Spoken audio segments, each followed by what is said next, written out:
আসসালামু আলাইকুম ওয়া রাহমাতুল্লাহ। আসরের নামাজের পর যদি কেউ আল্লাহ তাআলাকে সন্তুষ্ট করার জন্য দৃঢ় বিশ্বাস রেখে নবীজির প্রেম ভালোবাসা মোহাব্বত অন্তরে রেখে এই পরীক্ষিত দোয়াটি 10 বার পরে 10 বার পড়লে শতভাগ নিশ্চিত কোনো সন্দেহ নেই সকল হাজত আল্লাহ তাআলা পূরণ করবেন, সকল হাজত পূরণ হবেই হবে ইনশাআল্লাহ। আসরের নামাজের পর দোয়াটি পড়ে যা চাইবে তাই পাবে ইনশাআল্লাহ। প্রিয় দর্শক, আসরের নামাজের পর দোয়াটি পড়ে রিজিক চাইলে রিজিক দিবেন, সম্মান চাইলে সম্মান দিবেন, নেককার সন্তান চাইলে নেককার সন্তান দিবেন আল্লাহ তাআলা ইনশাআল্লাহ। সবচেয়ে বড় কথা হলো আল্লাহ ও তার রাসূল সাল্লাল্লাহু আলাইহি ওয়াসাল্লাম খুশি হবেন। সুবহানাল্লাহ। তো প্রিয় দর্শক, আমরা প্রথমত দোয়া সম্পর্কে রাসূল সাল্লাল্লাহু আলাইহি ওয়াসাল্লাম কি বলেছেন, আমরা কেন দোয়া করব এ সম্পর্কে জানবো ইনশাআল্লাহ। তো চলুন আমরা বিস্তারিত জেনে নেই। আমরা অনেকেই মহান আল্লাহর কাছে চাওয়ার এবং তাকে ডাকার বা তার কাছে দোয়া করার যোগ্যতাই হারিয়ে ফেলেছি। অথচ মহান আল্লাহর নির্দেশ, তোমরা আমাকে ডাকো, আমি তোমাদের ডাকে সাড়া দিব। সূরা মুমিন আয়াত নম্বর 60। অন্য আয়াতে আল্লাহ বলেন, যখন কোনো প্রার্থনাকারী আমাকে ডাকে তখন আমি তার ডাকে সাড়া দেই। সূরা বাকারা আয়াত নম্বর 186। দোয়ার বরকতে মানুষের জীবনের গতিপথ বদলে যায়। প্রিয় নবী সাল্লাল্লাহু আলাইহি ওয়াসাল্লাম বলেন, দোয়া ছাড়া কখনো কিছু ভাগ্য পরিবর্তন করতে পারে না এবং নেক আমল ছাড়া হায়াত বৃদ্ধি পায় না। তিরমিজি শরীফের হাদিস। এখন প্রশ্ন হলো, কাদের দোয়া কবুল হয়? প্রিয় নবী সাল্লাল্লাহু আলাইহি ওয়াসাল্লামের বাণীতে কতিপয় ব্যক্তিত্বের দোয়া কবুল হওয়ার সুসংবাদ পাওয়া যায়। প্রিয় নবী সাল্লাল্লাহু আলাইহি ওয়াসাল্লাম বলেন, 3 শ্রেণীর মানুষের দোয়া কবুল হওয়া অবশ্যম্ভাবী। নম্বর 1, পিতামাতার দোয়া। নম্বর 2, মুসাফিরের দোয়া এবং নম্বর 3, মজলুমের দোয়া। আবু দাউদ শরীফের হাদিস। এছাড়া অসুস্থ জনের দোয়া কবুল হয়, অসুস্থ জনকে ক্ষমা করা হয় ও মর্যাদা বাড়িয়ে দেওয়া হয়। হাদিসে আছে, কোনো অসুস্থ ব্যক্তির কাছে গেলে তার কাছে নিজের জন্য দোয়া চাওয়া, কেননা অসুস্থ ব্যক্তির দোয়া ফেরেশতাদের দোয়া বা মিনতি করার মতো। ইবনে মাজাহ শরীফের হাদিস। অন্যদিকে অনুপস্থিত ব্যক্তির জন্য দোয়া করলে ওই দোয়া কবুল হয়। প্রিয় নবী সাল্লাল্লাহু আলাইহি ওয়াসাল্লাম বলেন, কোন ব্যক্তি যদি তার ভাইয়ের জন্য তার পিছনে অর্থাৎ অনুপস্থিতিতে আল্লাহর কাছে তার দোয়া করে, তবে ফেরেশতা ওই দোয়া কবুলের জন্য আমিন বলেন এবং কান্নাকাটি করে দোয়া করলে নিজের জন্য এ দোয়া কবুল হয়। আশা করি প্রিয় দর্শক বুঝতে পেরেছেন। এখন কথা হলো, কাদের দোয়া কবুল হয় না? যেসব কারণে দোয়া কবুল হয় না তা হলো, নম্বর 1, পানাহার ও পোশাক হালাল না হওয়া, এর কারণে দোয়া কবুল হয় না। নম্বর 2, দোয়া ইখলাস ও নিষ্ঠাহীনতা, এর কারণে দোয়া কবুল হয় না। নম্বর 3, রক্তের বন্ধন ছিন্নকারীর দোয়া কবুল হয় না। নম্বর 4, গুনাহ করা ও গুনাহে অবিচল থাকা, এই ধরনের ব্যক্তির দোয়া কবুল হয় না। নম্বর 5, দোয়ায় অমনোযোগী ব্যক্তির দোয়া কবুল হয় না। নম্বর 6, দোয়া কবুলের জন্য তাড়াহুড়াকারী ব্যক্তির দোয়া কবুল হয় না। নম্বর 7, সৎ কাজে আদেশ ও অসৎ কাজে নিষেধ না করা ব্যক্তির দোয়া কবুল হয় না, ইত্যাদি। এছাড়া ইব্রাহিম ইবনে আদমান রাহমাতুল্লাহি বলেন, 10টি বিষয়ে তোমাদের অন্তর মরে গেছে, সুতরাং তোমাদের দোয়া কিভাবে কবুল হবে? তো প্রিয় দর্শক, এতক্ষণ পর্যন্ত আপনারা দোয়া সম্পর্কে জেনেছেন।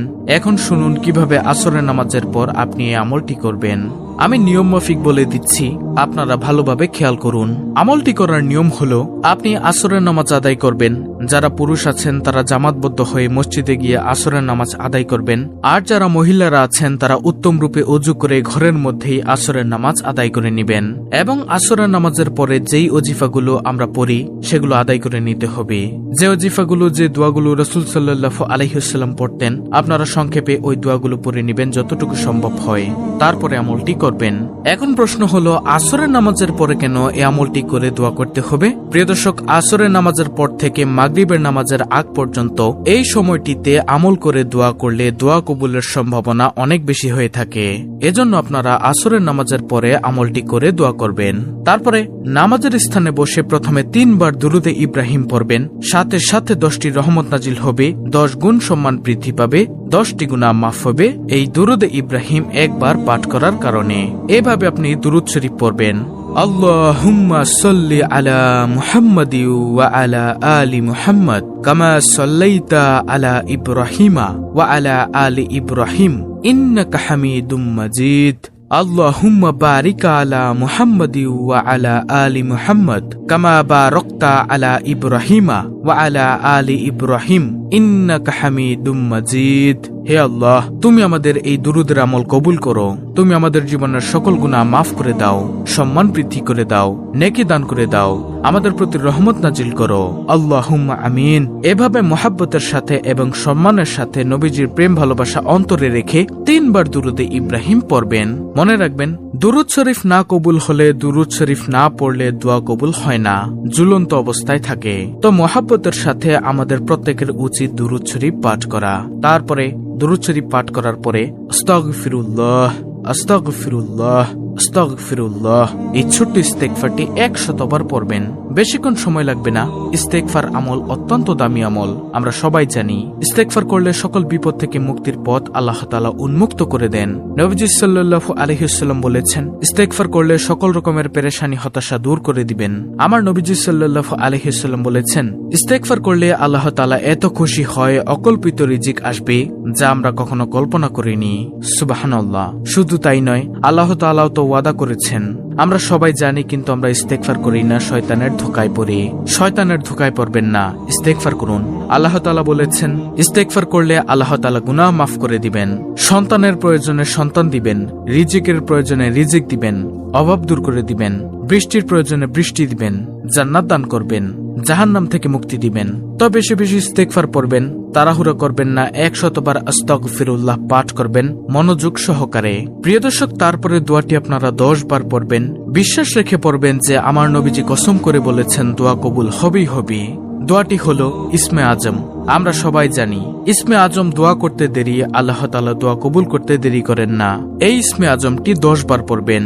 ইসমে আজমটি হলো আল্লাহুম্মা ইন্নী আসআলুকা বিআন্নী আশহাদু আন্নাকা আনতাল্লাহু লা ইলাহা ইল্লা আনতাল আহাদুস সামাদুল্লাযী লাম ইয়ালিদ ওয়া লাম ইউলাদ ওয়া লাম ইয়াকুল লাহু কুফুয়ান আহাদ। এটি হচ্ছে ইসমে আজম। আপনারা স্ক্রিনশট নিয়ে রেখে দিন।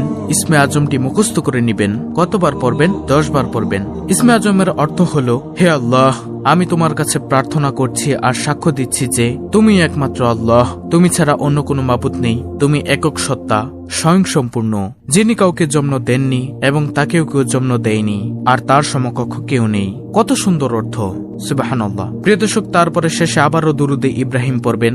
দুরুদে ইব্রাহিম মুহাব্বতের সাথে 1 বার পড়ে নেবেন। তারপর খাস দিলে আল্লাহর কাছে মুনাজাত করবেন।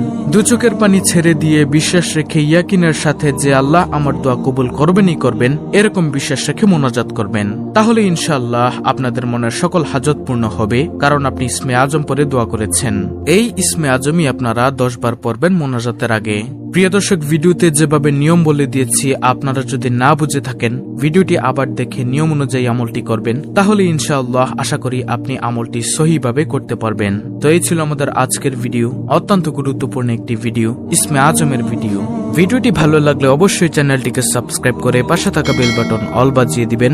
ভিডিওটিতে একটি লাইক দিবেন এবং কমেন্টে আলহামদুলিল্লাহ লিখবেন, এবং অন্য মুসলিম ভাই বোনদের কাছে ভিডিওটি শেয়ার করে দিবেন, যেন তারাও দেখে শিখে এই আমলটি করতে পারে।